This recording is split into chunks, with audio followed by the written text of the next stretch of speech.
Hey guys, Michael on for the Costa Rica Travel Channel, and guess what? Another time for the Expat series, and we're here with Danny. So welcome, Danny. How you doing? Thank you, Mike.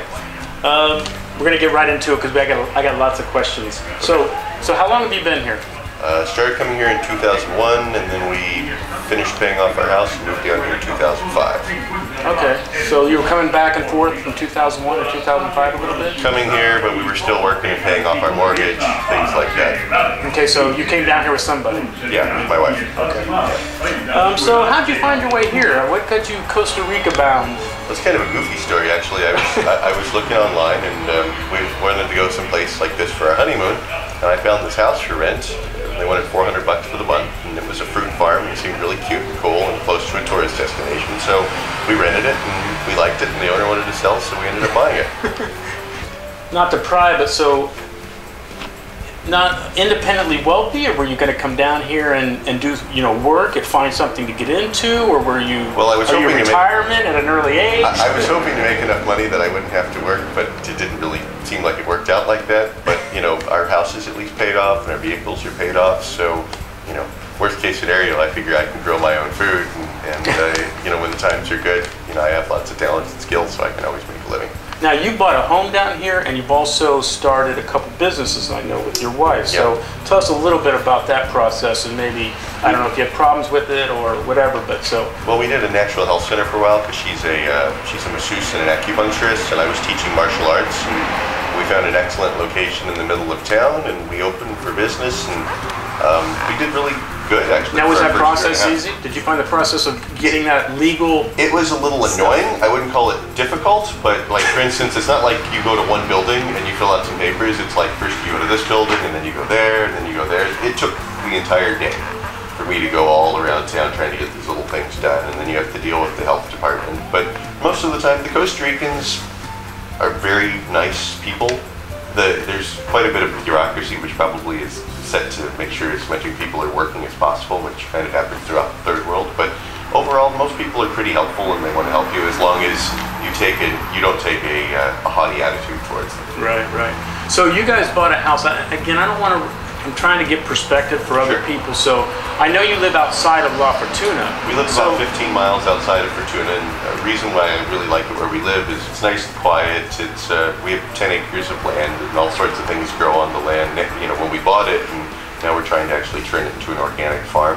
But our neighbors have cows. We get fresh milk in the morning for my coffee, and fresh eggs that are laid that day. So there's a lot of natural, healthy advantages to it. I just got the water report recently, and the water comes out of the jungle, has no bacteria. They don't add anything, no chlorine, no fluoride. So you can drink the water. Not only can you drink the water, but it's basically like distilled water that just comes right out of the jungle. So it's just a really nice, natural, healthy place to be. When we bought it 7 years ago, and since then prices have gone up quite a bit.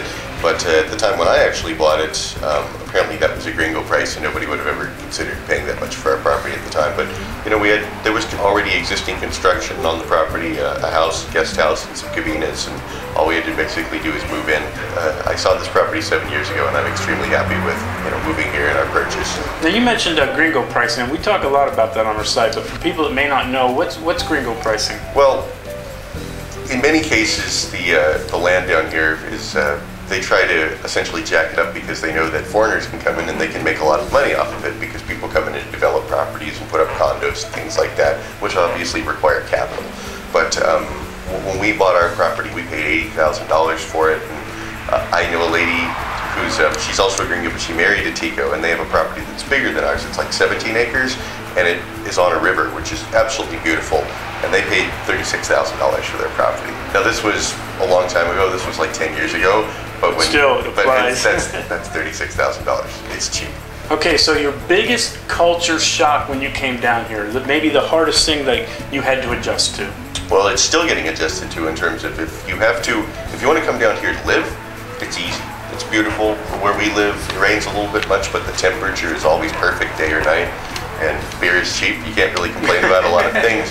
But if you have to work with the Ticos, and they're very nice people, there's kind of like rituals that you have to go through. It's not like, we're back in the States where you work for me, you go over there and do that now or you get fired. You can't do that with the Ticos. And then there's, things get done, but they don't get done in the way that normally we would be used to getting them done in the States. Some things are very good, like if I have a problem with the phone, they're out the next day. And you're alluding to Tico time. You know, I've asked this question to a lot of people, and everybody has said that's the #1 thing to adjust to is Tico time. It's like, you know, you go through little issues like that and things, but overall, I would say the negative issues about the people are outweighed by the positive issues. Well, that gets me on my next question. So what's your biggest likes and advantages to living here? Well, for one thing, I mean, it's just absolutely beautiful, and that's the main thing. When we get a sunny day and, you know, I'm driving to work and we have some of the best roads in the country are in this area, and I ride a motorcycle, so it's one of the most pleasurable things in the world when you drive through mountains and farms and the volcano is spewing and you see it smoking, and, you know, if the day is too cold, then you go to the hot springs, and if the day is too hot, you go swimming in the river. I mean, I drive past 12 rivers between my house and La Fortuna, and where we are, it's kind of nicely located because I'm 15 minutes outside of Fortuna, so I don't have to deal with the traffic and the noise and things like that. But if I want to get a nice dinner, I can come to Fortuna, and if I need excellent medical care, then Ciudad Quesada is only 30 minutes away. Mostly the dislikes is just in terms of if you're in a hurry to get things done, then you're going to be very frustrated. It's not going to happen. And occasionally, you know, there's certain issues like I take my car in to get fixed, and they may only charge me $20 in labor for it, which is great because, you know, you take it in the States and they charge you $300 for the same job. But occasionally you have issues because something wasn't done right, and then of course they're not going to go back and do it for free because, you know, you only paid them $10, $20 or things. So you have little issues like that which kind of go along with the fact that it's a very reasonably priced country in terms of labor. If you want to hire somebody to work on your farm, it's, you know, $2 an hour.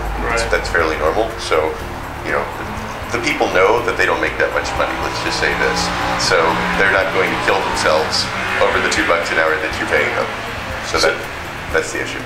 So we're in a pretty big expat zone, I guess. So what's your opinion of the gringos that you know or interact with or hear from? Some people are extremely nice and come down here. Some people come down here to retire. Some people come down here to do business, and some of them are very nice. But a lot of people, they come down here kind of thinking because they're Americans, they're better than everybody else, and that's the reason why we have like a negative reputation in Costa Rica anyway, is because of this attitude. You know, they kind of come down here like we're a big fish. That's not how we do it there, you know. Exactly, and we're a big fish in a small pond and things like that. And actually, Costa Rica, they're fairly tolerant of Americans because there's so many Americans in Costa Rica, probably more than almost any other Central American country. But like when I was driving through Honduras, for instance, like, you know, it doesn't matter that you're right, this is not the way we do it here, and therefore you're wrong. So we don't have so many issues with that, but you know, there's still an air of arrogance about a lot of people who come down here that really does us a disservice. I'd have to agree with that. So somebody's thinking about moving here, what would be the #1 tip you would give them? What advice would you give somebody that's thinking about relocating, changing their life to live here in Costa Rica? Well, it's make sure that you have a plan when you come down here, because I've met people who come down here with a few $1,000s in their pocket figuring they'll just make it on their wits, and eventually they do, but there's usually a long suffering adjustment period they have to go. So maybe do a little homework? do a lot of homework and kind of have some ideas, and sort of, it would be very nice to kind of rent a place and come down for a few months and maybe identify opportunities that you see would be something that not only you would enjoy, but also something that you think would be very, very beneficial to the community. Because, you know, in America, we kind of have this idea that we live to work. And we put up with it because a lot of the jobs pay well. So like, all right, I hate my job, but at least I make 50 grand a year and things like that. But down here, it's more like you come down here to live.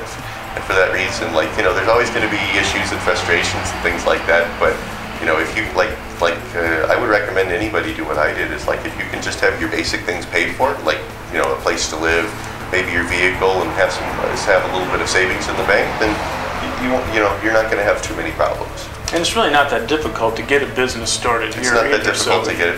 And worst case scenario, I mean, food grows everywhere. Yeah. I mean, you put your hand out and a piece of fruit falls in it. Exactly. So where we live, I mean, for a long time, there was people who were maintaining our place. They were growing food on it. And if you've never picked a fresh pineapple that's just ripening on the plant, all right, fine, it's got a little mark where a bug chewed into it, you cut that off. You'll never eat a pineapple in the United States again. That is a true statement. Hey, you guys, we're going to come back with Danny because he's got an interesting story in part 2, which we're going to get to. But we're going to wind this one up, and we're going to thank Danny for his time, and hopefully all this information helps you in your plans of maybe coming down here. So we're going to thank Danny. Thank you very much. And we're going to be back with him in a minute in part 2. See you. Peace.